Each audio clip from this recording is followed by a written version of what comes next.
إن الحمد لله نحمده ونستعينه ونستغفره ونعوذ بالله من شرور أنفسنا ومن سيئات أعمالنا من يهده الله فلا مضل له ومن يضلل فلا هادي له وأشهد أن لا إله إلا الله وحده لا شريك له وأشهد أن محمدا عبده ورسوله أما بعد فأعوذ بالله من الشيطان الرجيم بسم الله الرحمن الرحيم يسبح لله ما في السماوات وما في الأرض الملك القدوس العزيز الحكيم.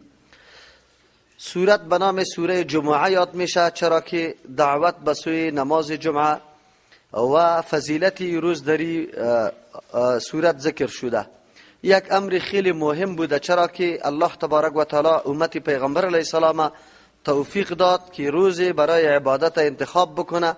به نزد الله تبارک و تعالی محبوب ترین روزم همین روز بوده و یکی از جمله هدایت های فطری است برای امت پیغمبر علیه السلام. از او خاطر سورت مجموعه به نام سورت جمعه یاد کرده.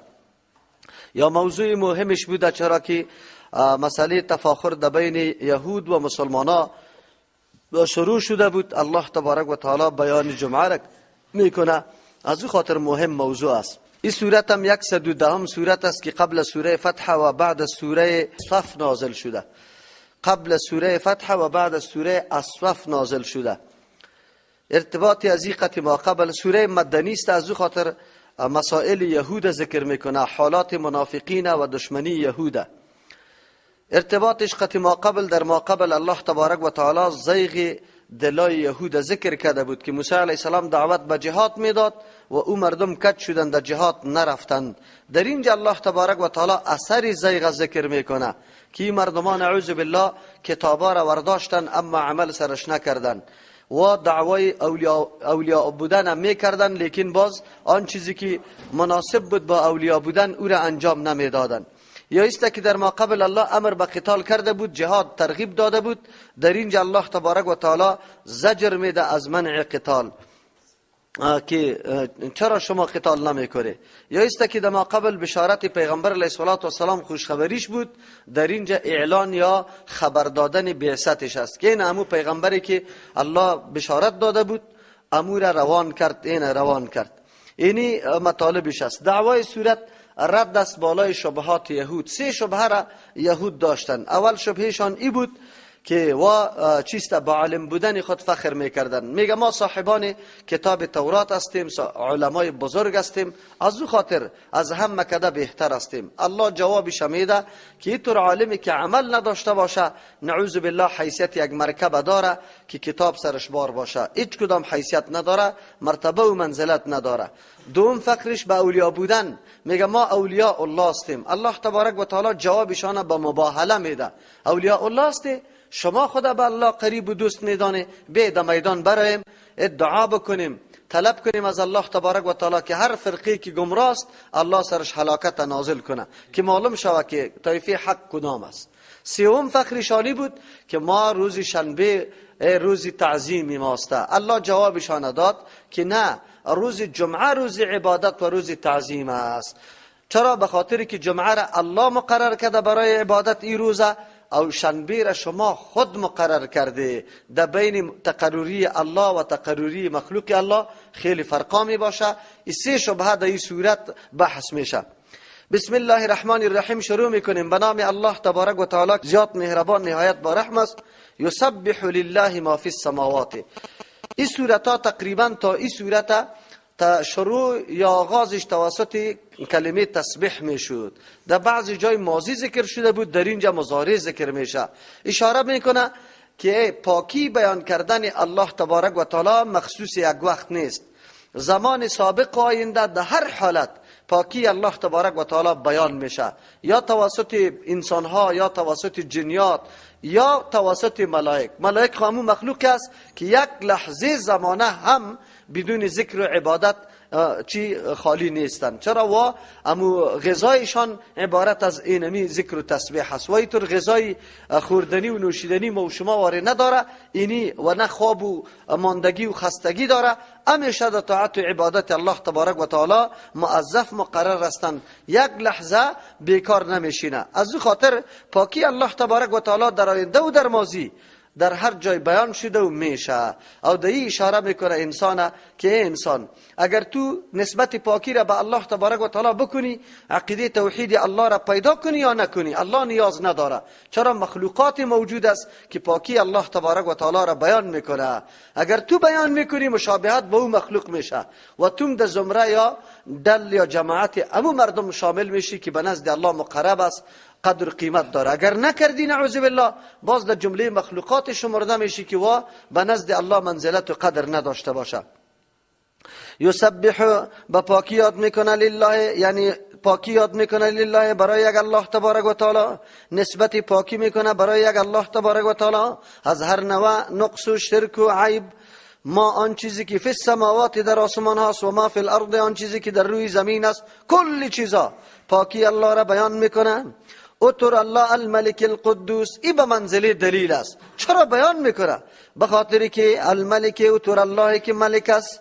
ملک ایمانا یعنی لحاظ رعیت خود میکنه، پادشاست، پادشاهی بیخبر نیست. رعیت که عبارت از بندگانش است، الله تبارک و تعالی لحاظشان میکنه، برای اصلاحشان پیغمبر روان میکنه که آخری پیغمبر است. چرا؟ او ملک است، رعیت لحاظش میکنه. العزیز، خیلی زبردست ذات است، قوی است. از امو خاطر هیچ وقت نعوذ بالله ادعاهای دروغه یا دعوای دروغینی کسی که برای نبوت خود میکنه نمیپذیره، او را از بین میبره. الحکیم، حکمت والاست. روان کردن الله تبارک و تعالی پیغمبر در امیین نه در بنی اسرائیل در این حالت آخری، در این بسیار حکمت است. از امو خاطر انتقاد اعتراض یهود نکنه که چرا در طایفه ما پیغمبر نآمد. یکی یا الحکیم، با حکمت است، با مقرر نمودن روز برای عبادت. حکمت او میدانه که کدام روز قابلیت عبادت داره، او مقرر میکنه که جمعه است، نه روز شنبه که یهود ادعا داره. هو الذی بعث فی الامین، الله مذاتی است. آل صداقت پیغمبر بیان میکنه.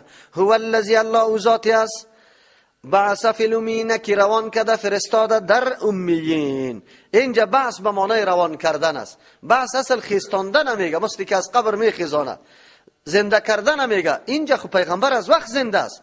بعث روان کرده فی الامین، در بین مردمایی که ناخوان هستن، چیزا نوشتن نمیتونن. ذکری صداقت پیغمبر متصل تسبیح به خاطر چی ذکر میکنه؟ از به این خاطر ذکر میکنه که اینمی تسبیح، امی ذکر الله به طریق پیغمبر علیه السلام باشه. پاکی الله را که انسان بیان میکنه باید به طریق پیغمبر باشه. از همون خاطر هر نوع اذکاری که مردمان نوشته که کی را 100 دفعه بخوان، 50 دفعه بخوان، نه، ذکر عبادت است. کیفیت و تعدادش پیغمبر بر ما بیان میکنه. در بعضی اذکار پیغمبر مطلق اجازه داده که هر قدر خوانده میتونی. بعضی اذکار محدود است. بعد از نمازام و شما تسبیحات به مو عددی که پیغمبر مقرر کرده، 33 دفعه سبحان الله، 33 دفعه الحمدلله، یا 33 دفعه الله اکبر، بعد از لا اله الا الله، یا 34 دفعه الله اکبر که بدون لا اله الا الله باشه. این طریقه پیغمبر است. این کیفیت ما تغییر نمیدیم. از دل خود گفته نمیتونیم که 35 یا 37 دفعه کنیم هر کدام میشه، یا از دل خود نمیگیم که نه کمتر کنیم. بله، در روایت حدیث دیگه در موقع ضرورت 10 مرتبه هم آمده، 25 مرتبه هم آمده، اما 25 روایتش اونقدر قوی نیست. 10 دفعه او بالکل روایتش قوی است. از همون خاطر ذکر عبادت است، طریقه عبادت هم الله تبارک و تعالی به واسطه پیغمبر بر ما مشخص میکنه. از همون خاطر است که اینجا ذکر صداقت پیغمبر متصل تسبیح ذکر کرد که یعنی پاکی بیان کردن الله هم توسط پیغمبر بر ما معلومات داده میشه، طریقه و کیفیتش، مقدارش. هو الذی بعث فی الامین، الله ذاتی است که روان کرده، فرستاده در بین کسانی که ناخوان است، رسولا پیغمبر. امیین روان کرده در امیین. مراد از امیین اینجا مردمای ناخوان است که اینمی اهل مکه بود که وا خواننده نبودن، از او خاطر الله در اونجا روان کرده. کسی اینجا اعتراض میکنه، یا کسی اعتراض هم کرده بود که سیکو پیغمبر علیه السلام برای کل عالم نیست، چرا که الله گفته در امیین تنها به قوم عرب است. جواب است که یکی مرسل الیهم است، مبعوث الیهم، یکی مبعوث فیهم است. یکی در بین کسی پیدا شدن، یکی برای کسی فرستاده شدن است. پیغمبر فرستادنش به کل عالم است. و ما ارسلناک الا رحمتا للعالمین. دیگه جای چیسته و ما ارسلناک الا کافتا للناس، به عموم مردم تر روان کردیم. او مبعوث الیهم است، برای کسایی که فرستاد. یکی فیهم است، در بین کی پیدا شده؟ در بین فلان. هر پیغمبر در بین یک قوم پیدا میشه، لیکن مسئولیت رسالتش گاهی امو قوم خاص میباشه، گاهی از او که زیاد میباشه، مثل پیغمبر علیه السلام واری. این شبهه نمیشه. دوم است که در اینجا چیسته الله تبارک و تعالی میگه که روان کردیم در امیین. به نصوص دیگه، با آیاتهای دیگه عمومیت نبوت پیغمبر علیه السلام معلوم شده، واضح شده. از دو خاطر این شبهه شده نمیتونه، هیچ وقتی انتقاد شده نمیتونه. بعث فی الامیین، روان کرده بین امیین رسولا، پیغمبر منهم از خودشان. امین مراد از پیشش امی عرب بود. از امو خاطر مفسرین نوشته میکنه کسی که از عربیت پیغمبر منکر شوه کافر میشه. یک، رسولا پیغمبر روان کرده، کسی که از رسالت پیغمبر منکر میشه کافر است. منهم از جمع خودشان، یعنی انسان است، کسی که از انسانیت بشر بودن پیغمبر منکر میشه کافر است. چرا؟ یکی خود نصوصی صریح وجود داره، قل انما انا بشر مثلکم. دیگه اینا منهم از جنس خودشان. خودی مردم بشر بود یا نور بود؟ بشر بود. بله صفت نورانیت پیغمبر داره، اما عین نور نیست. یتلو علیهم آیاتی، که تلاوت میکنه بالایشان آیاتای الله تبارک و تعالی را، و یزکیهم، یا را پاک میسازه از لوث هر نوع بد اخلاقی، اعمال زشت، عقاید غلط. و یعلمهم الکتاب، تعلیم میده یا را قرآن، و الحکمت، تعلیمات خدا که اصلا برنامه عملی قرآن کریم است. یک مانا والحکمت، تعلیم میده سخنای دانشه، یعنی ضروریات دینه، رازهای دینه پیغمبر تعلیم میده. و این کانوا من قبل لفی ضلال مبین، اگرچه بودن پیش ازی در گمراهی آشکارا. این مردم ازی پیش در گمراهی آشکارا بود. در اینجا الله تبارک و تعالی وظایف پیغمبر را ذکر میکنه، میگه یتلو علیهم آیاتی، تلاوت میکنه بالای اینمی مردم که امیین است، آیاتی احکام الله تبارک و تعالی را که قرآن کریم است. اول وظیفه‌اش است. اینجا مراد از تلاوت دعوت دادن به سوی قرآن کریم است، بیان کردن است. یکی بعضی مفسرین میگه تلو میگه تابیداری کردن، که یک کس روان است تو در پشت سرش روان است قدم به قدم، ایره تلو میگه. یتلو علیهم، که تلاوت میکنه، یعنی این مردم تابیداری پیغمبر میکنه آیاتی از او احکامی که آورده. پس اینجا پیغمبر دعوت میده به سوی کتاب الله تبارک و تعالی. پس معلوم شد که نصاب تبلیغ هم قرآن کریم است، حدیث تشریحش است، از او خاطر در نصاب داخل است. و یزکیهم، یا را پاک میسازه. پاکی در عقیدم توسط قرآن حاصل میشه، پاکی عملم توسط قرآن حاصل میشه، پاکی اخلاقم توسط قرآن حاصل میشه. مجموعه دین ما همین سه چیز است، عقیده، عمل و اخلاق است. او این مجموعه چی ارزش های انسانی است. انسان که انسان میشه توسط این چیزا، تا اصلاح تمامیش توسط پیغمبر میشه و کتاب الله تبارک و تعالی است. حدیث پیغمبر تشریح یا برنامه عملی قرآن کریم است، از او خاطر در کتاب الله داخل است. معلوم شد که نصاب تزکیه هم قرآن است. اگر کسای جماعت جرم میکنه، به نام خانقاه جرم میکنه و از او طریق میگه ما از این طریق مردم تزکیه میکنیم، پاک میسازیم شه از اخلاق رذیله. ما میگیم تا وقتی که ترجمه و تعلیم و تدریس قرآن در او مرکز نباشد تزکیه نمیآید، بلکه واره میکشانه در عقیده، در شرک دین رستش نکردم، در شرک کشانده بود. در عملم در عمل در اینطور عمل که مکمل بدعت است. در اخلاق موشام که بمره و را در جیب خود 1 سال میگردانه که میره چرا کشتم گناه کردم، از او خاطر کلی نمازایش نمیشه، چرا با نجاست نماز میخوانه. این اخلاق عجیب اخلاق است. الله که کدام چیزی را امر کرده بکش، اگه مشخ مضر چیز است بکشه، او چی گناه داره، لیکن یا امیر رقم است. از امو خاطر اگر شما کتابای از یارا بخوانی نوشته کرده که فرق بین یهودیت و نصرانیت اسلام نیست. هر کس که الله با الله وصل میشه بس دیگه هیچ پروا نداره، نعوذ بالله.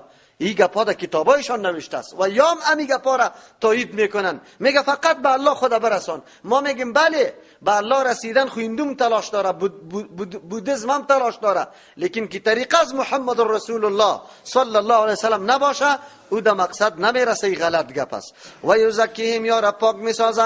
قرآن کریم اصطلاحی که الله استعمال کرده کلمه تزکیه است. تزکیه ایران میگه که نفس پاک بساز از هر نوع اخلاق عملی که شریعت او را منع کرده از او خدا پاک بکو. این را تزکیه میگه و این در مختلف حدیث ها هم میایه بر ما استعمال شده.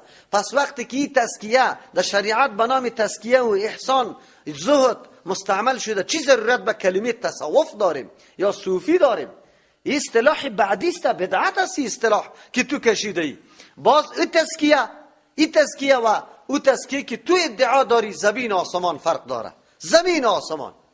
عجیب تزکیه است که تو قرآن نمیدانی و تزکیه حاصل میشه، حدیث نمیفهمی و تزکیه حاصل میشه. از کجا عملی تا درست میکنی؟ از کجا عقیده تا درست میکنی؟ چی رقم عقیده داری؟ در کدام مدرسه و مدرک تو عقیده را فرا گرفتی؟ کدام میشه؟ هیچ چیز نیست. باز مردم میشینه میگه ما والا را گم کردیم، حق و باطل نمیشناسیم. عجیب است. پیش الله تبارک و تعالی رفته نیستی، الله پیشتان سوال میکنه که من برای تزکیه چی روان کرده بودم؟ قرآن یا نه که چی را وظیفات یا چند کلماتی که پیر صاحب برات میگه کدامش روان کرده بودم؟ عجیب گپ است. باز میگن کلش طرق جدید است. از همون خاطر نامایش جدید است. نقشبندی به مو کسی که امیر را انتخاب کرده به مو منصوب میشه. باز ادعا داره که نه این طریقه ها کلش به علی را ده. چرا طریقه علیه برش نمیگه؟ ابوبکریه و عمریه و عثمانیه برش نمیگه؟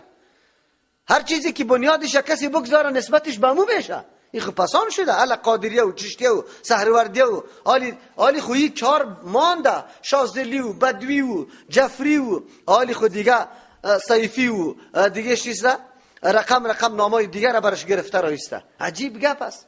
طریقه ها را یا جور کرده. چرا طریقه محمدیه نمیگه؟ محمدیه که پیغمبر جور کرده در یک حدیث یک سند بکشن که همی کار ذکر شده در کتب احادیث مسائل بیت الخلا ذکر میشه.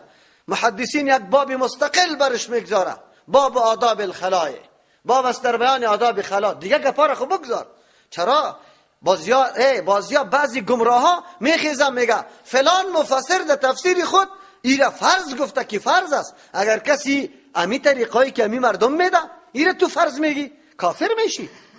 چیزی که ناروا باشه تو برش فرض میگی. ملا نیستنی بیچاره، کتابا را میخونه با قول یک عالم فرضیت ثابت میکنه، میگه او گفته که فرض است. خب با گفتن یک عالم فرض ثابت میشه؟ فرض از جانب الله تشریعش توسط پیغمبر میشه. لیکن تعصف است به علم که یا باز خود مفتیان میگیره، لنگی سفید زده میباشه، در جای وظایف هم میگیرن. عجیب گپ است. از کجا میکنه؟ و یعلمهم الکتاب والحکمت، تعلیم میده یاره الکتاب قرآن والحکمت، برنامه عملی قرآن کریمه که مسائل قرآن چه رقم عمل شوه. از او خاطر کل تعلیمات پیغمبر برنامه عملی قرآن کریمه است. از امو خاطر صحابه برنامه عملی قرآن در خود پیغمبر دیده، سر دین واخیل آگاستن، مطلب آیت وا خوب میدانه، مقصد آیت وا خوب میدانه. از او خاطر ما میگیم چیزی که در زمان صحابه دین نباشه امروز دین شمردن نمیشه قطعا. چرا؟ وا دیدن که قرآن تشریحش کدام رقم است. عمل کردی پیغمبر، امین عملی پیغمبر مکمل تشریح قرآن کریم بود و مکمل عمر پیغمبر دی تیر کرده. معلوم شد این مرحله تعلیم و تدریس است. اول مرحله دعوت و تبلیغ، بعد از اون مرحله چی است؟ تعلیم و تدریس است. مقصد چی است؟ تزکیه. بعد از اون اجتماع جور شود که مردم مکمل پابند اینمی فرامین و دستورات باشه. شما بگید بعد از اون باز کدام جنجال پیدا میشه؟ معاشره صحابه کرام چی رقم معاشره بود؟ و این کان من قبل لفی ضلال مبین. معلوم شد از آیت که هدایت توسط قرآن و حدیث حاصل میشه. چرا؟ قرآن گفت و این کانو اگر چی بودن نمی مردم یمین من قبل و پیش از لفی ضلال مبین، ده گمراه آشکارا بود. خیر کی وارد هدایت آورد؟ بگی کتاب الله و سنت رسول الله، تعلیم کتاب الله و الحکمت ای آورده. معلوم شد هدایت با جز از کتاب الله و سنت رسول الله دیگه حاصل نمیشه. ما عجیب هستیم.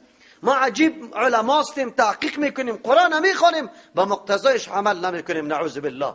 که قرآن به ما چی دستور داده؟ به کتاب الله و به سنت رسول الله؟ یا نه که نه، هر طریقه را، هر راه و روش که هر کس اختراع کرد، چی در بخش فقه باشه یا چی در بخش سلوک باشه، هر کدامش ما او را با کم گرفته رایستیم.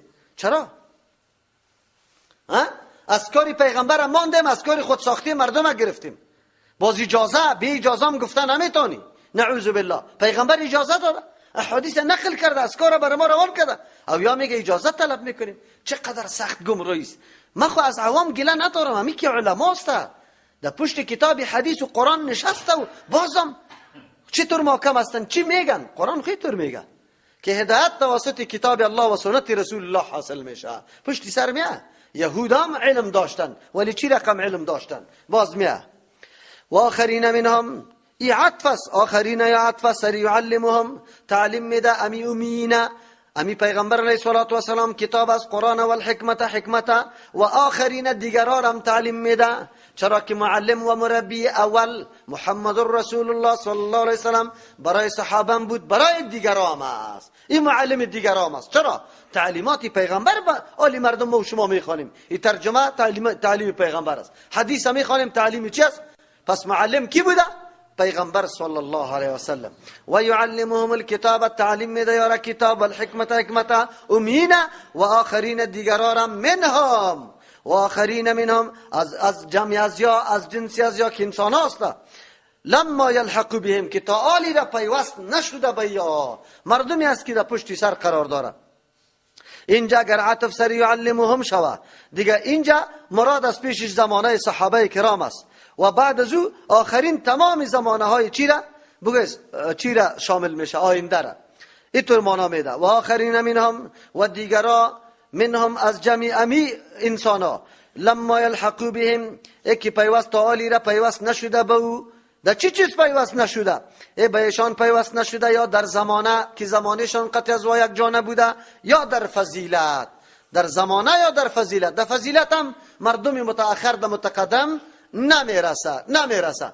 عبدالله ابن مبارک رحمت الله علیه را شاگرد امام ابو حنیفه رحمت الله علیه است، محدث بزرگ است، خب عالم متقی است. از پیش سوال کرد، میگه در بین کی عمر ابن عبدالعزیز و معاویه رضی الله عنه چیسته؟ و گفت الله اکبر، امو گردی که در پشت پای اسب معاویه رضی الله عنه در زمان پیغمبر در میدان جهاد نشسته، به هزارا چیسته عمر ابن عبدالعزیز رحمت الله علیه بر یزو رسیده نمیتونه. در حالی که عمر ابن عبدالعزیز رحمت الله علیه، عمر ثانی برش میگه، در عدالتشونه شهرت داره. در کدام مرتبه است؟ عقیده اهل سنت والجماعت است که بزرگترین ولی در مقام صحابی رسیده نمیتونه. در مقام صحابه یکیش نه گنبد داره او نه قبر داره و نه مشکل کشاست، نه برای درد دندان هستن نه درد گوش.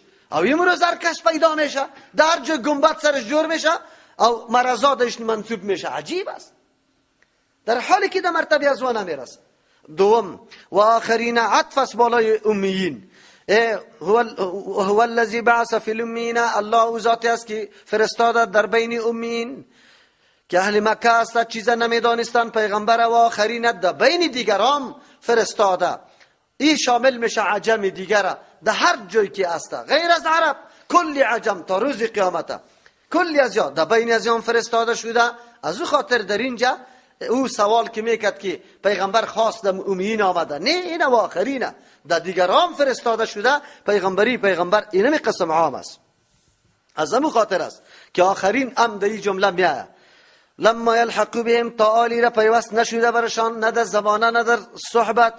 و هو العزیز الحکیم، الله زبردست ذات است، هر اراده ای که بکنه نافذ شده نیست. الحکیم و حکمت والاست. که چرا الله تبارک و تعالی پیغمبر در بین امین روان کرده؟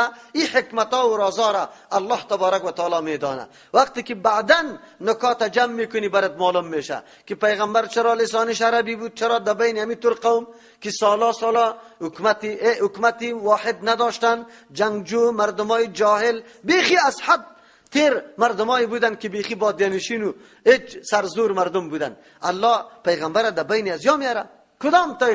کدام طایفه بود؟ همینطور مردم اگر پیغمبر الله روان نمیکرد این دین در گوشه گوشه نمیرسید. اما مردم چی بود؟ غیرتی، قربانی دی بود که یک دفعه ایمان آوردن، باز دیگه همونطور ایمان می آوردن. همین صفت الله داشت دیده بود. ذالک فضل الله، ذالک روان کردن پیغمبر علیه السلام در امیین یا مطلقی، ذالک یا روان کردن مطلقی پیغمبر علیه السلام برای همه مردم، فضل الله احسان الله تبارک و تعالی است، یوتیه که می دهد الله تبارک و تعالی من یشاء، به کسی که بخواه.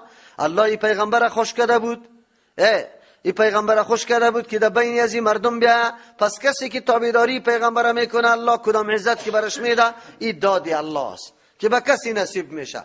از همون خاطر یکی از جمله نعمتهای بزرگ الله نمیسته که ما تابعداری سنت رسول الله صلی الله علیه و سلم هستیم. ای فضل الله است، به هر کس حاصل نمیشه.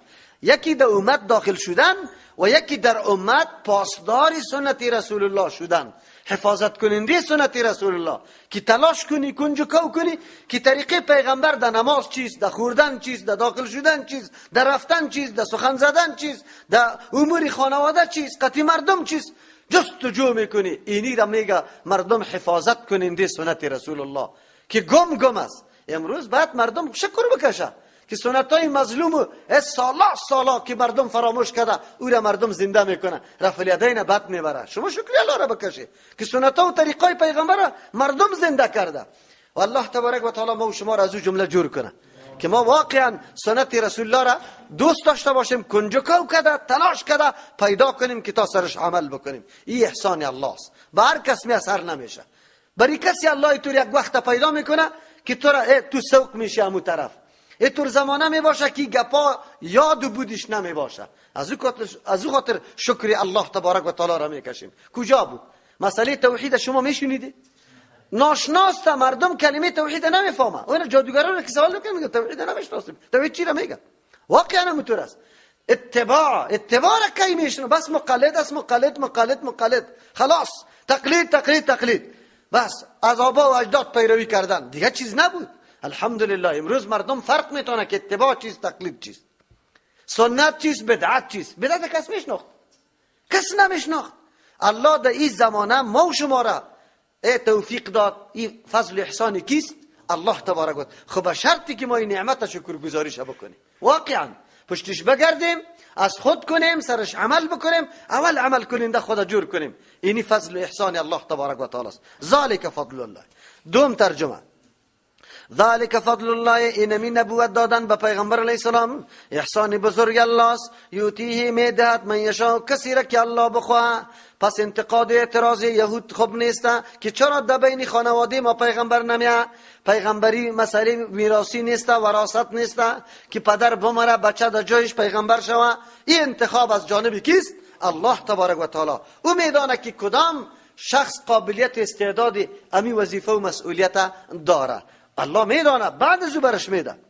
والله ذو الفضل العظیم، الله تبارک و تعالی صاحب احسان خیلی بزرگ است. واقعا که الله برای بندگان خود مختلف احسانات میکنه. یکی کسی او احسان میفهمه او جدا گپ است، اگر کی نمیفهمه او جدا گپ است. چرا خود انسان است که فرق نمیتونه.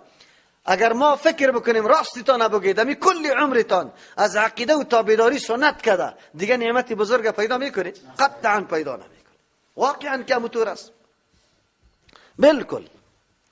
مثل الذین حملوا التوراة، مثال کسانی که برداشتن، بار کردن، مرادی برداشتن، به عهده گرفتن تورات، کتاب تورات، ثم لم يحملوها، باز نبرداشت او را، یعنی به عمل کردن نبرداشت که او را تطبیق میکرد، میخواند، تعلیم میداد، او را حفاظت میکرد، کمی و کاستی دیش نمیکرد، تحریفات نمیکرد.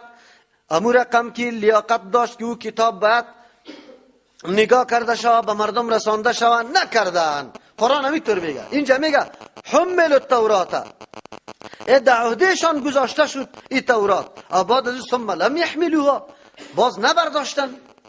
معلوم شد که برداشتن، روان کردن الله تبارک و تعالی چی بود؟ ضروری بود که روان میکرد، لیکن این مردم او را نورداشتن ای بود که عمل نکردن. چرا؟ یا تحریفات کردن، در احکامش کمی و کاستی کردن، کتمان کردن، مسائل ازی را پٹ کردن از عوامش.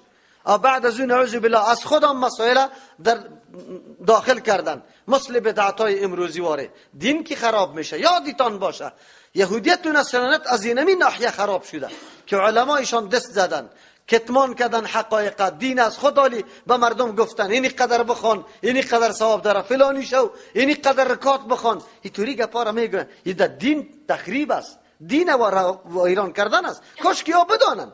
یهود همی کار را میکرد. قرآن از پیششان چی میکنه؟ بیان میکنه. کدام مردم است که مثل الحمار سخت جزاست. در قرآن کریم سخت ترین جزا به عالم است. کل آیاتای قرآن شما بزنی ورق، آنقدر جزای سخت که به عالم است به هیچ کس نیسته. به مثل سگ تشبیه داده شده، به مثل خر تشبیه داده شده. نعوذ بالله. لعنت کل مخلوقات. کسی که کافر است تنها لعنت ملائکه بگویه از چیست؟ ناس اجمعین است. الله، ملائکه و مردم است، لیکن عالم بگوی کل موجودات لعنت میگه. حتی پرنده ها، حیوانات، حشرات یام لعنت میگه. او دیگه آیتش الله به نظر رحمت برش سی نمیکنه و پاکم نمیکنه. این سخت حالت است. چرا؟ الله بزرگترین نعمت در دسترسش قرار داده. این حامل کدام وحی است که الله روان کرده بود و توسط او وحی الله پیغمبری خود کدام مقام داده بود. تو حامل عزیزی، تو را الله این گپ نشان داده و تو میگیری. عمیق نعمت بزرگ. نعوذ بالله. فقط در پیش پای مادیات دنیا مرداری میپرتی. نعوذ بالله. عجیب نیست؟ از یک عالم سوال شد، گفت چطور است امی رقاصا و سازنده که چی مال دنیا را کسب میکنه این خوب است یا علمایی که از مردم پول میگیره؟ گفت نه، وا بسیار خوب است. چرا؟ دنیا مرداری است و توسط آلات سرود مرداری را برای خود جذب میکنه، کش میکنه. خب امی دنیای مرداری را ملا توسط قرآن و حدیث کش کرده به خود رویست. نعوذ بالله. از این خاطر علما اینی قسم چی است؟ قرآن از این کده سخت، از این کده سخت کدام است؟ که مثل الحمار به مثل خراس. نعوذ بالله. حالشان به مثل حال مرکب است. یحملو اسفارا که میورداره، اسفارا کتابای کلان کلانه. بیس مثل القوم الذین، خیلی بد است داستانی و قومی که کذبوا بآیات الله، نسبت دروغ کردن به احکام الله.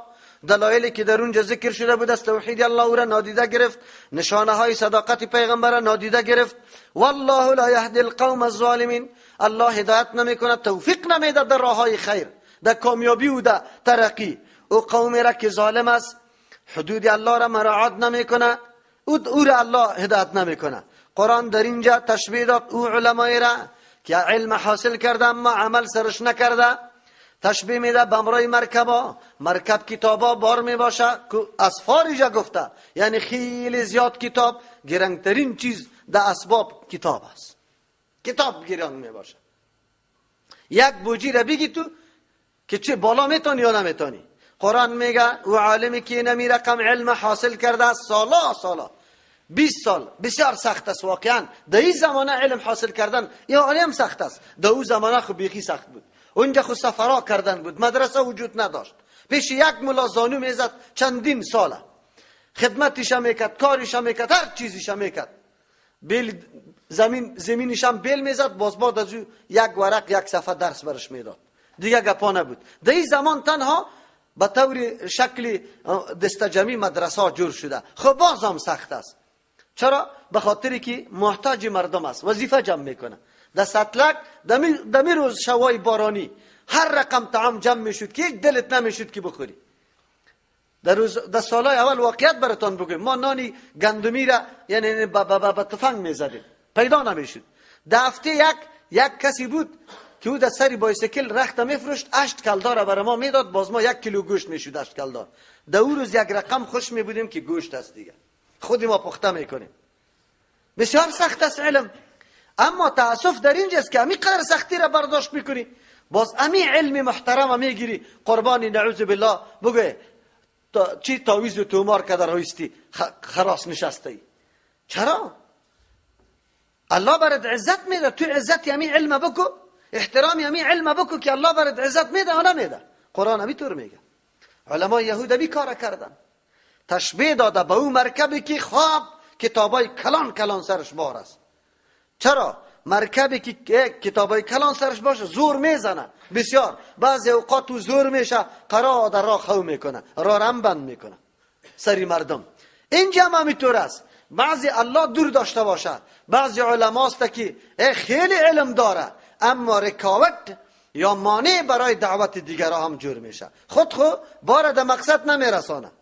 امی کتاب که سرش بار است خودش هیچ فایده از پیش نگرفته، خود دیگه جای انتقال هم داده نمیتونه، قرار در راه خو کده، راه دیگه کسا هم بند کده. امروز همینطور علما داریم که مانع دعوت ما کیست؟ کدام مردم است؟ چرا مردم دو دله کرده؟ چرا مردم در دروی قرار داده؟ چرا در دل مردم شک و شبهه پرتافته رایستند؟ چرا حق نمیگه؟ چرا واقعیت نمیگه؟ اگر یاد داره، اگر یاد نداره جستجو کنه، تلاش کنه. علم آسان شده. حالی کلی علم در یک مکتبه 20,000 کتاب است. در او وقت تو یک کتاب به پولی خود خریده نمیتونستی.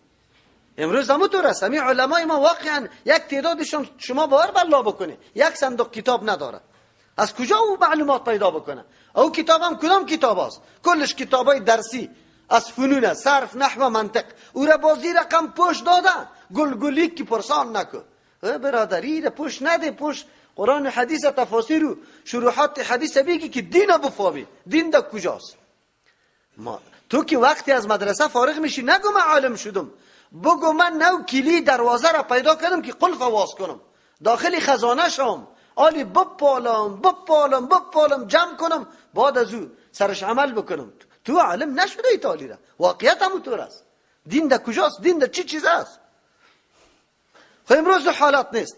و فقط یک کتاب فقه در یک جمع تقریر میکردم، بعد از ختم تقریر من نزدیکت خودم مولوی صاحب مرا چی میگه؟ مولوی صاحب توی موضوع را خوب گفتی، خب من یک کتاب دارم، در اون کتاب اینطور گفته. من گفتم خب کده کی طور گفته؟ ما از اون کتاب گپ نزدیم، ما از قرآن و حدیث گپ زدیم. گپ ازی بزن. باز قرار شد بیچاره دیگه چیز نداشت. گپ اینجاست که حالی سهولت خیلی زیاد شده. وقت زمینه تحقیق تلاش مکمل مهیا شده. موضوع را خودی در اینترنت بده، از 1000 مرجع در اون مورد بحث پیدا میکنی و بعد از خوب موازنه کن. حالی کتابا خود مکتبه که بری 2 کتاب متضاد فروخته میشه، یکیش روا کرده یک موضوع را، دیگهش ناروا. انصاف پیش خودی است برادرم. هر 2 کتاب بگی.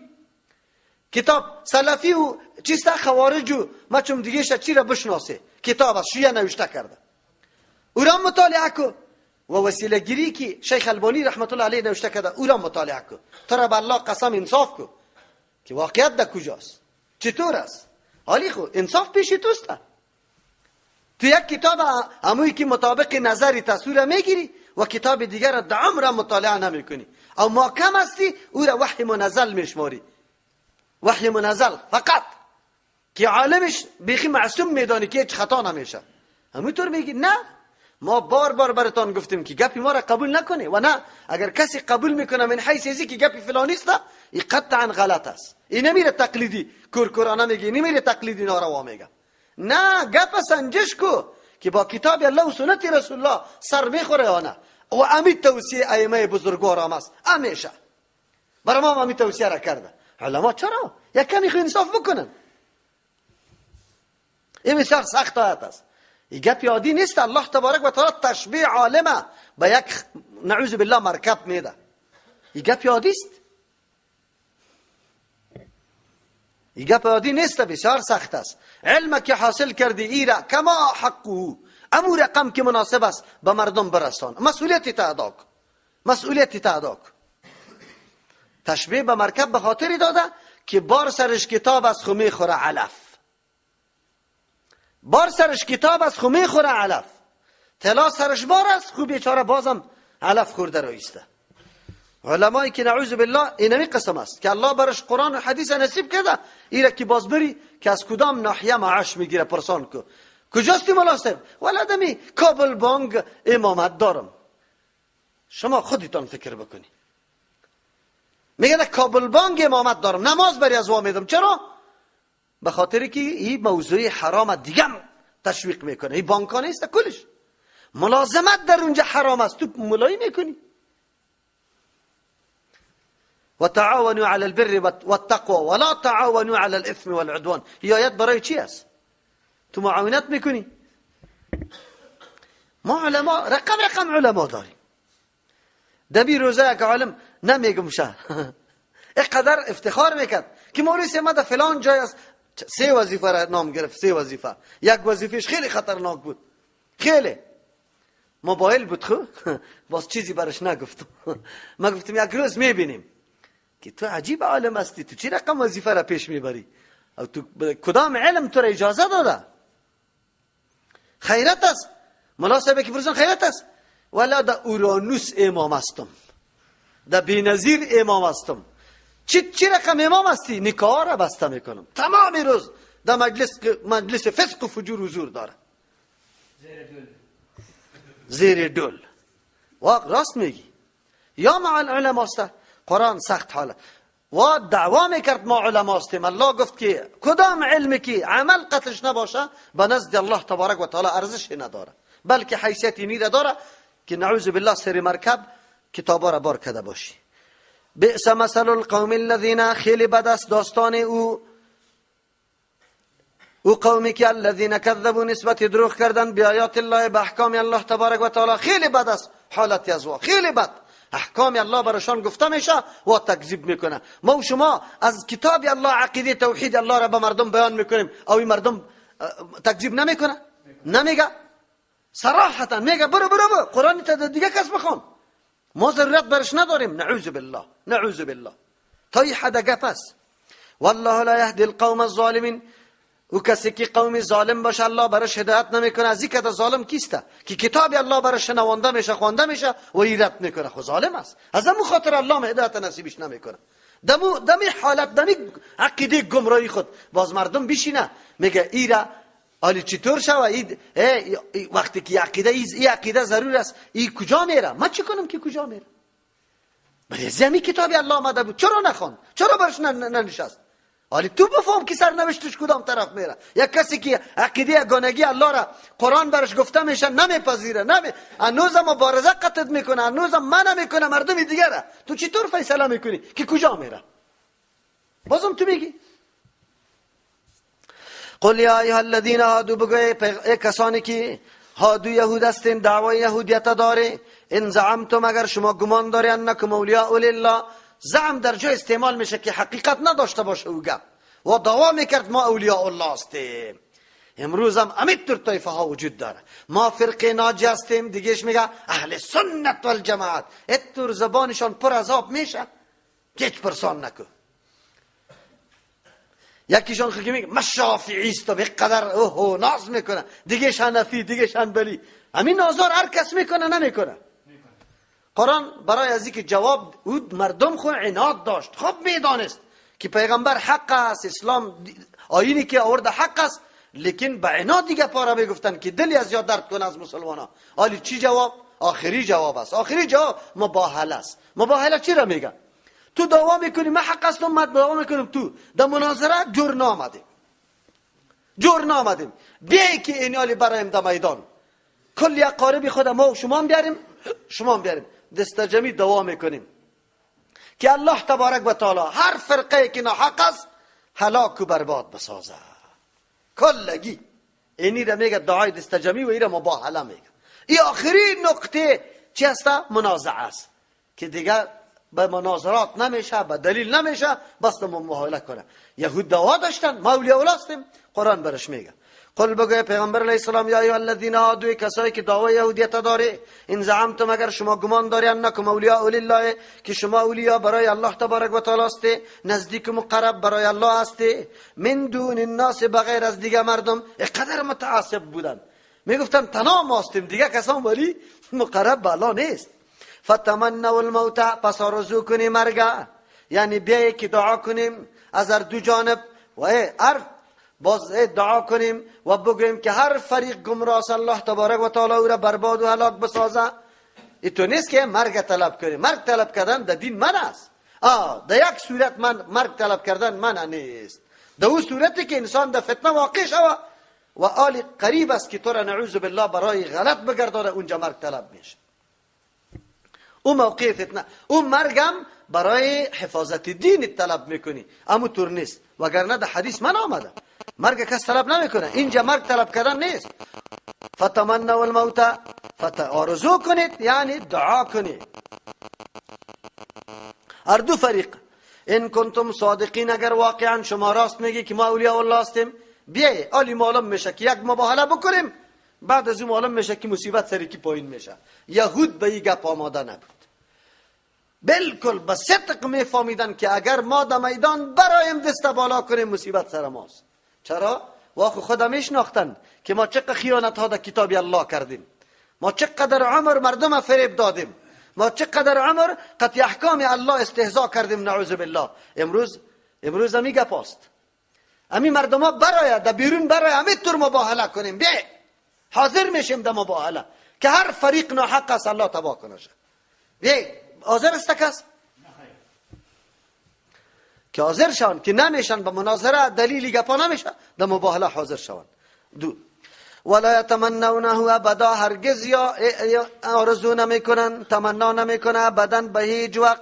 چرا؟ بما قدمت، به سبب او اعمالی که پیش فرستاده ایدیم دستایشان.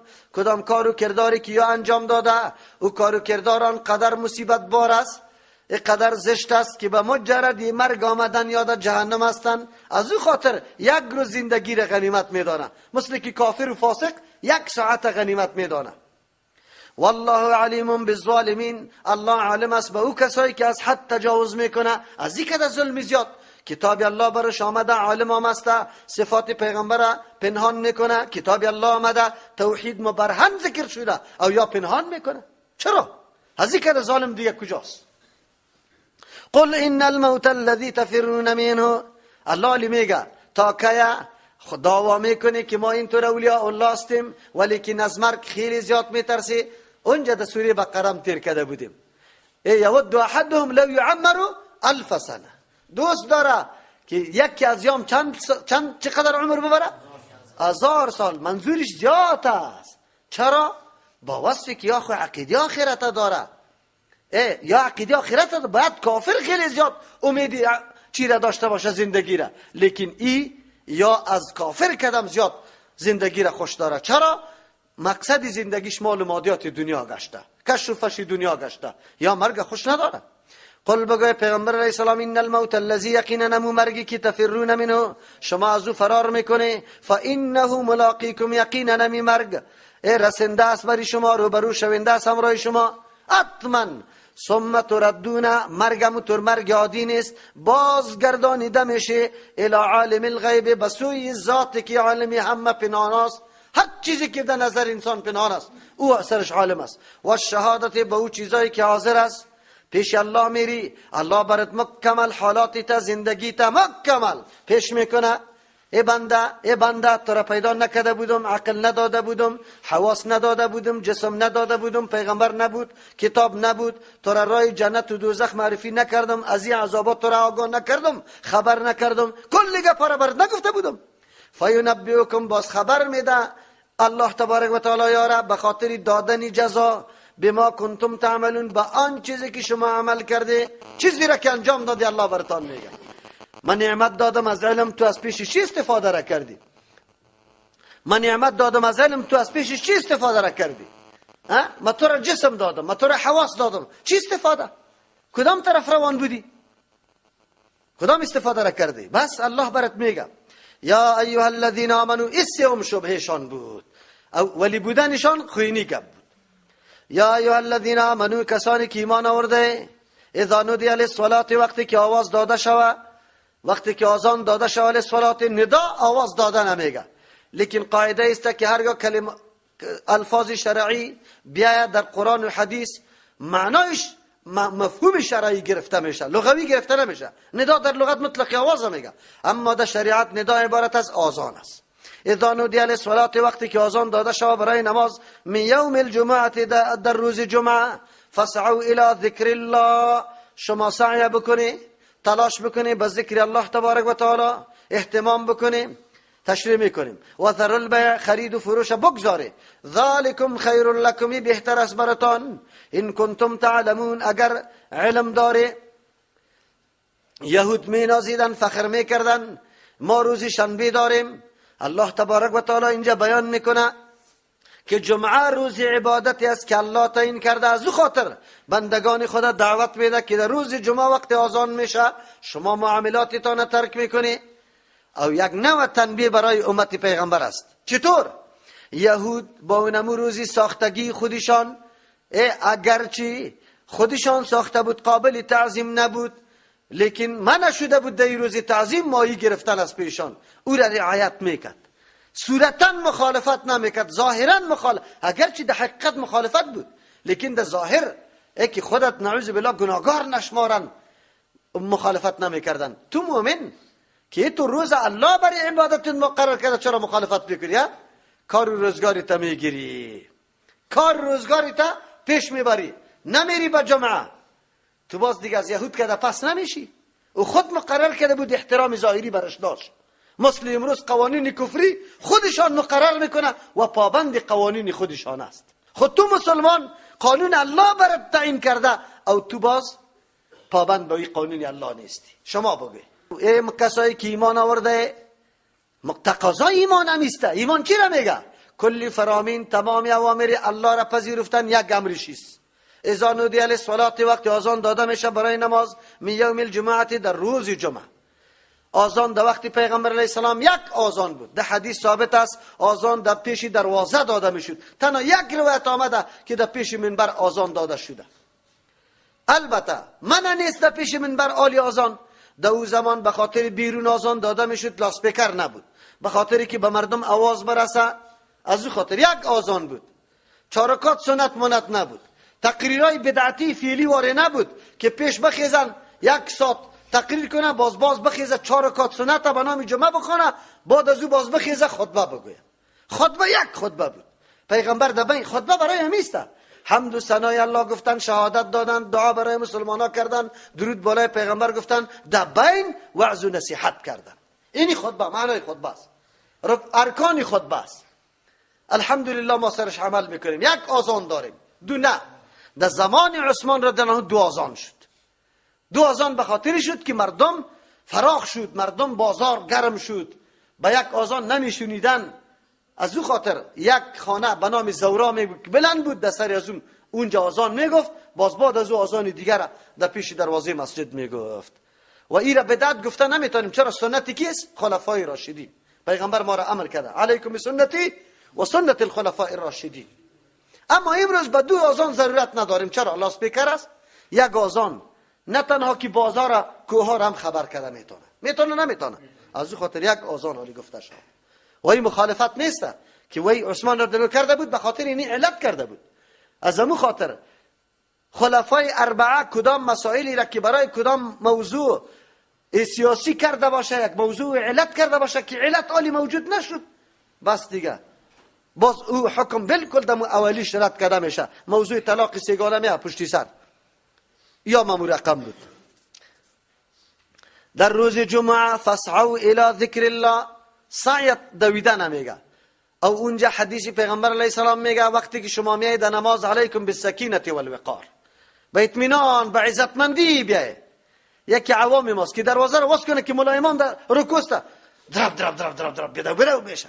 برادر خیر است، نرم. چرا؟ اونجا پایت بند نشه درب خودی تا موگار مردمی نماز دیگه مردم هم خراب میکنی، خشوعشان خراب میکنی. یکی خو این مسجدهای ماست خو تالی را لذتی نماز مردم نمیدان، از خاطر برشان فرق نمیکنه که اگر قال مقال است، اگر هی است، اگر شور است، اگر دروازه غرس و غل زده میشه.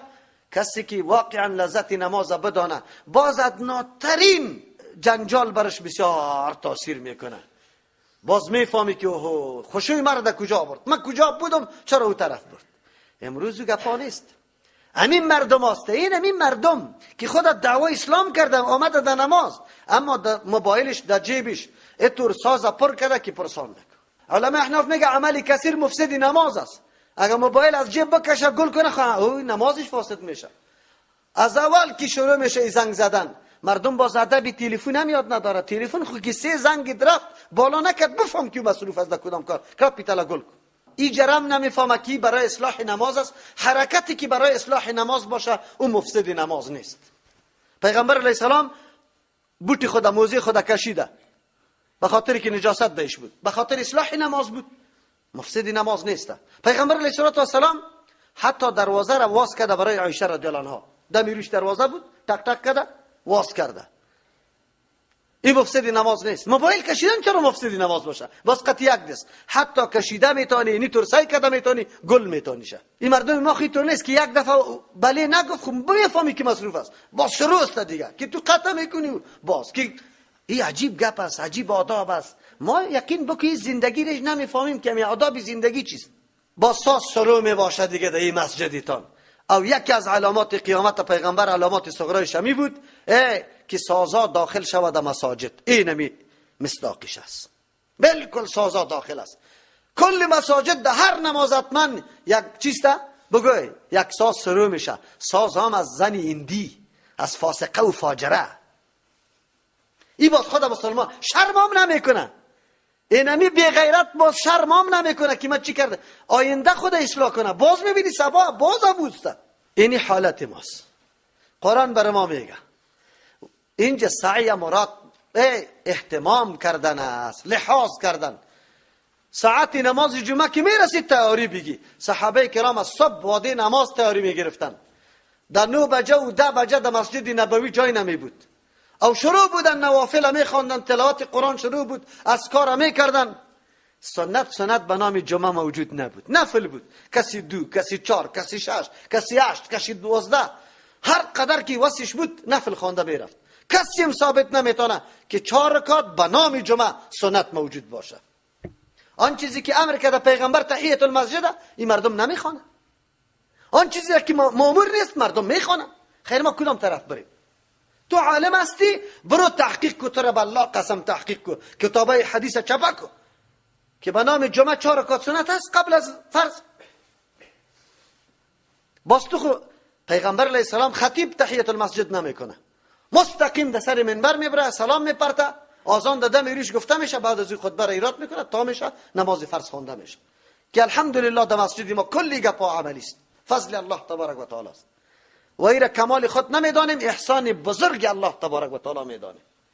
چرا؟ اهتمام بکو. وذر البیع. با ذکر الله بیه. ذکر الله اینجا شامل نماز، خطبه، همه وعظ، نصیحت، کلش به نام ذکر الله است. چرا؟ اسبابی است که الله را در یادت میاره. اسبابی است که واقعا تو را با الله رابطه تا قوی میسازه. ذکر الله است. دی باید تو اهتمام بکنی. وذر البیع. خرید و فروش بگذار. قرآن اینجا تنها بیع را ذکر کرده. تنها بیع را ذکر کرده. دیگه امور و اعمال ذکر نکرده.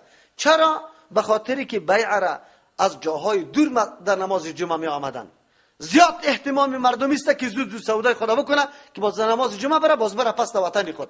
در اونجا خو در یک مسجد نبوی نماز جمعه خوانده میشد. کلگی دوست داشت که پشت سر کی نماز بخونه؟ محمد رسول الله صلی الله علیه وسلم. از او خاطر وذر البیع گفت که مهمترین گپ که مردم بسیار قطش علاقه و تلاش داره، از دهاتا آمده سودا میگیره، اما سودا باید ترک شود. یعنی امر الله برش اهتمام شود، این امور دنیا باید ترک شود. امروز کجا هستن؟ کسبگری ما، نفری ما، کل ما ساعت سعی میکنیم در چند استاد میشه؟ در 1 بجه. دم 1 بجه خدا میرسانه، در خطبه خدا نمیرسانه. تو خبر داری جنابی مسلمان؟ اونجا داد از ثواب میزنی. اینجا در اول ساعت آمدن مثل که شتر قربانی کرده باشی. در می قدر سالا شما کسی را دیده که یک نفری خیلی سرمایه‌داری ما شتر قربانی کرده باشه؟ دیده؟ توانش نداره. یک شتر چقدر قیمت داره؟ او تو در ساعت اول حاضر شدن مثل که شتر قربانی کرده ای. خود چرا این ثواب از پیش آدم بره؟ در ساعت 2، 3، 4 زمانی که امام در خطبه شروع کرد، ملائک چی میکنه؟ بگه دفترهای خدا بند میکنه. تو بعد از خطبه میایی. ببینید دین چی را میگه؟ ما کدام گپا میفهمیم؟ راستونه بگید دعوا میکنیم که ما مسلمانی واقعی هستیم، پابند سنت رسول الله. کوکی سنت رسول الله. فاسعوا الی ذکر الله. اشاره میکنه به او اعمالی که در سنت ثابت است، در حدیث ثابت است. شروع که اهتمام به او اعمال بکن. او اعمال چیست؟ در روز جمعه غسل است، لباس پاک پوشیدن هست، عطر زدن هست، مسواک زدن هست. این را باید آدم انجام بده او بروه. او به امام نزدیک بگه نشستن هست. وقت آمدن در مسجد هست، این کلش در احادیث صحیح ثابت است و از سنن جمعه شمرده میشه. در ذکر الله این کلش داخل است. تو وقت اینی اهتمام بکو. و ذر البیع، مراد از بیع هر شغلی که مانع از برای رفتن جمعه و خواندن جمعه میشه، اونو را باید تو بگذاری. خب گوشتان واز کنی. این حال شما بگوی که همین جناب حاجی صاحب که امروز ملا صاحبو قطی 4 دانه 4 کلاه دیگر قطی خود برده ختم سرش میکنه و میگه که من قرآن زیاد دوست دارم. قسم برش بده بگو روز جمعه کجا بودی؟ در روز پنجشنبه قرآن ختم میکنی، روز جمعه من در پلک خود قطی خود گرفته نیم قوله کالارم در جانش کرده او میری در سالنگ و در تنگی سیاد و در قرغه و در پغمان چکر میزنی او پس خفتن هم نمیرسی. او اونجا هم امی زن و دختری تا فیلم پوری که در رویسته جای فساق امونجا است. کسایی که پشت همی گپا میگرده امونجا است. برو که عکس دختری قد در 100 موبایل موجود است. تو باز خود مسلمان میگی قرآن دوست داری؟ راست بگو. قرآن خو اینطور گفته بود اگر قرآن دوست داری خو اذا نودی للصلاة من یوم الجمعه فاسعوا الى ذکر الله. تو سعی برای چی کردی؟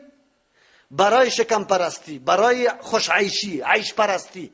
حالا از اونجا میوه بگی، از اونجا گوشت بگی، از اونجا قیمه بگی، از اونجا از صبح که یا شروع میکنن واده نماز تا 1 بجه را ایگا پاره میکنن تا که در مرکز فساد برسن. در مرکز چی؟ این سیاحت تنها در موتر جای میشه. این آدم قلبش بازو خوش در اینجا میشه.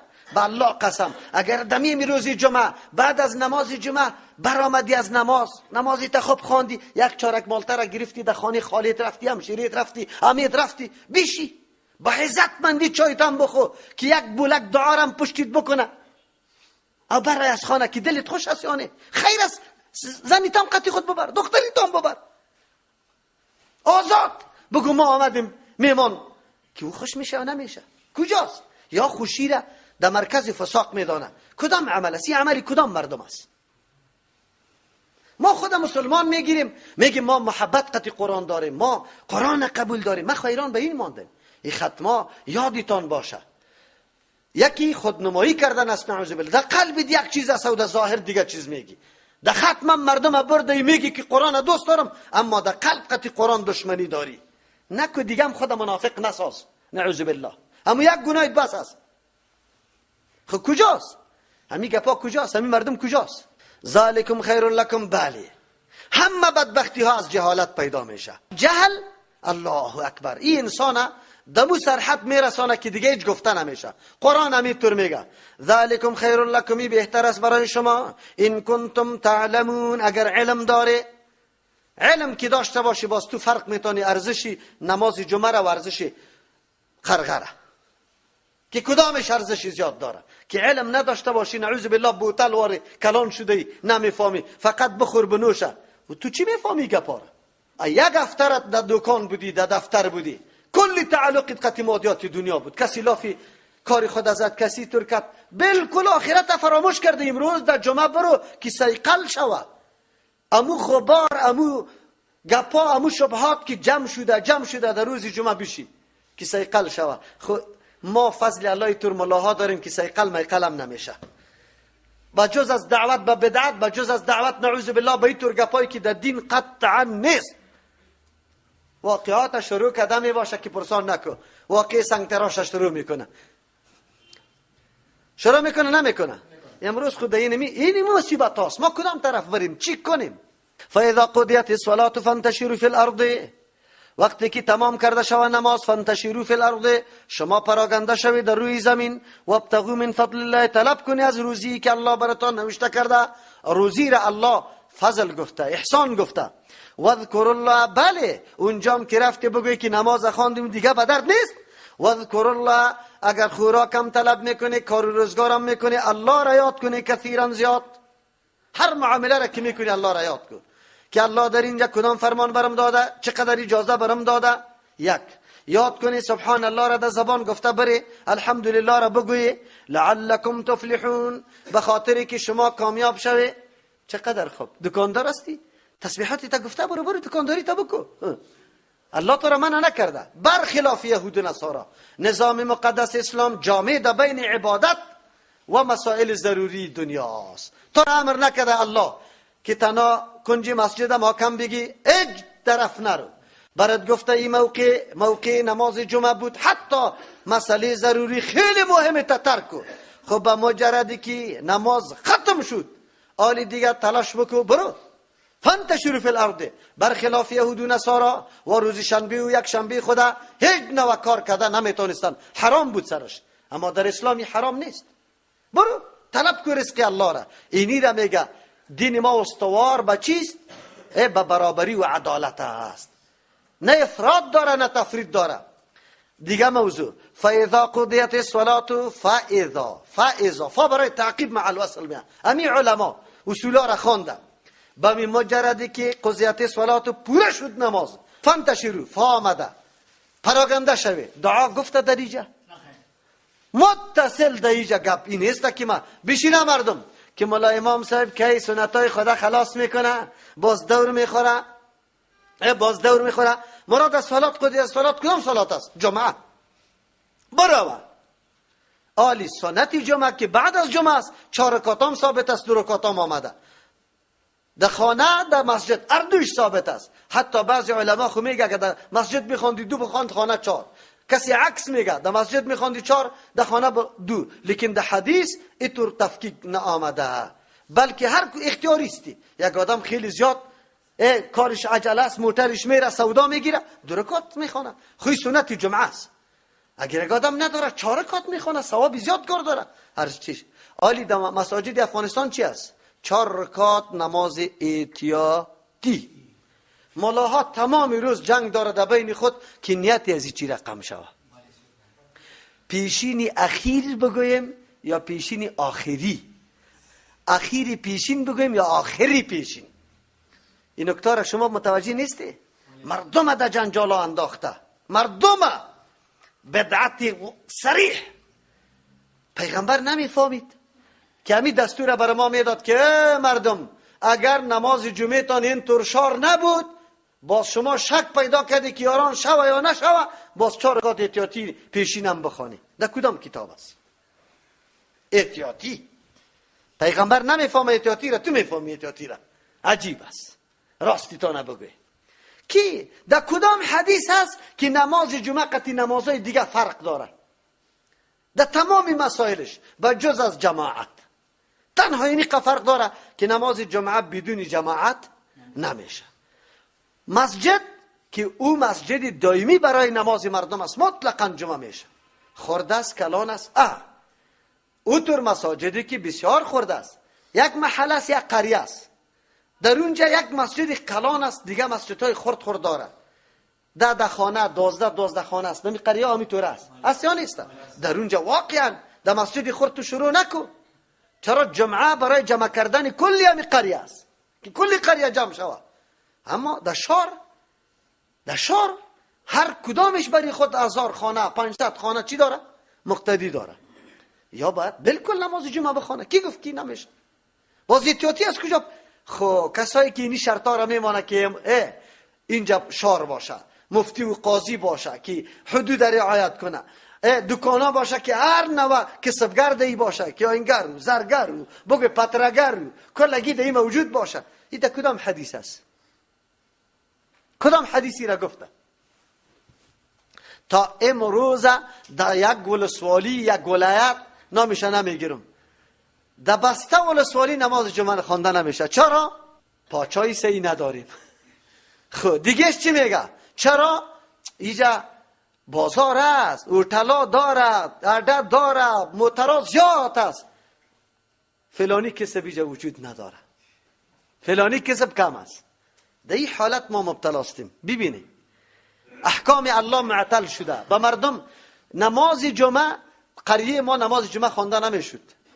در قریه دیگه می رفتیم 40 دقیقه راست که خب تیز بری 40 دقیقه. 3 نفر از کل قریه ما در نماز جمعه می رفت. چند؟ 3 نفر. 150 خانه. چند؟ 150 خانه که یک نفر بگیریم چند میشه؟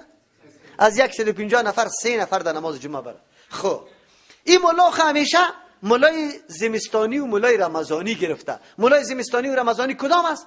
که 10 سورت اخیری را حفظ کرده. این برای ما امامت میکرد. ما دین از کجا میفهمیدم؟ شما بگوید. در شکم مادر آدم دین نیاد میگیره؟ شما بگوید دیگه.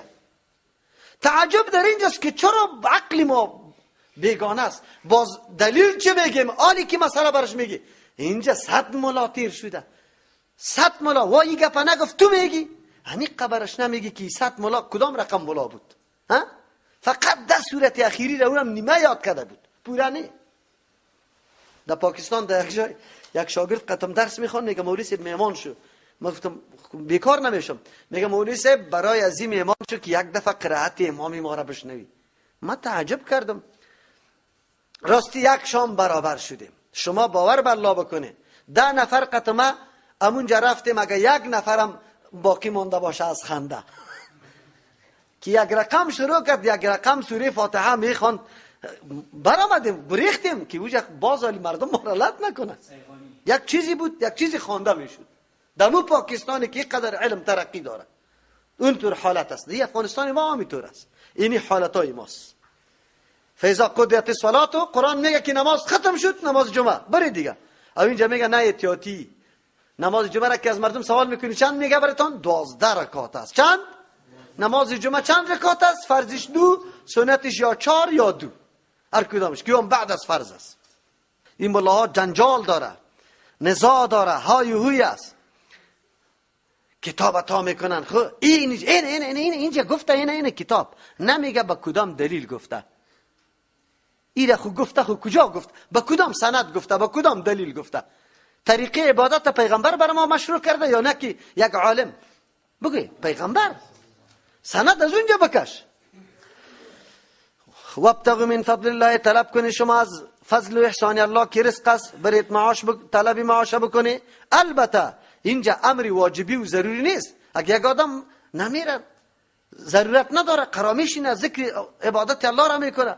بعضی مردم به خاطر که ساعت جمعه را که موافق میشه دعا را الله قبول میکنه. در یک روایت اینو میسته که بعد از نماز جمعه تا دیگر است، در یک روایت از دیگر تا شام است. از او خاطر مردم ها میباشه ذکر الله را کرده، تلاوت قرآن میکنه، دعا میکنه، هیچ پروا نداره. این فقط مخالفتی کی است؟ یهود و نصارا که قطعا از مخالف شویم. وابتغوا من فضل الله واذكروا الله كثيرا، یاد کنی الله تبارک و تعالی را زیاد. یعنی نشوه که نعوذ بالله بنابر انجام دادن کارهای دنیا و قدر غافل شوی که حال دیگه احکام و عبادات فراموش کنی، نه دیگه را بخوانی نه شامه. چرا؟ به خاطر که جمعه را خواندیم. مردمای ما که ایده بخوانه باز پیشی نمیخوانه. نه، حالان که ایده که خواندیم جمعه خوانده نمیشه.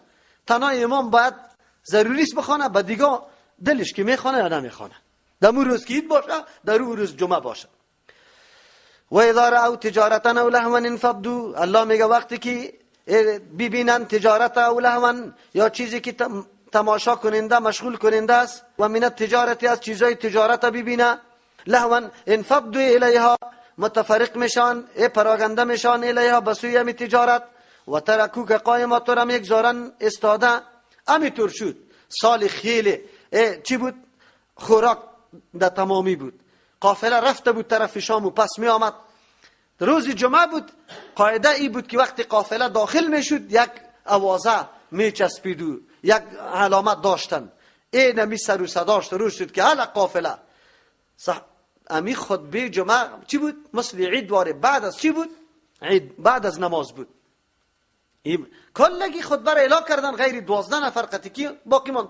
پیغمبر علیه الصلوة و السلام دیگه کلگی رفتن. الله تبارک و تعالی آیت روان کرد و خطبه جمعه قبل از نماز جمعه شد. خطبه جمعه شرط است، ضروری است. او خطبه عید اگر کسی برش نشینه میره هیچ کدام گپی نداره، هیچ پروا نداره. این ضروری شد. الله تبارک و تعالی یاد میکنه اگرچه این مردم سرزنش نکرد، اما طور غایبانه تعبیر کرد الله تبارک و تعالی. اینقدر شان و احترام صحابه کرام است. چرا؟ صحابه از این خاطر نرفت که بد میبینه خطبه را، نعوذ بالله اعراض داره. صحابه برای اظهار خوشی که استقبال کنه قافله را، که موقع طور موقع بوده که خوراک و گپا مکمل خلاص شده بود، کلگی منتظر همین قافله بود.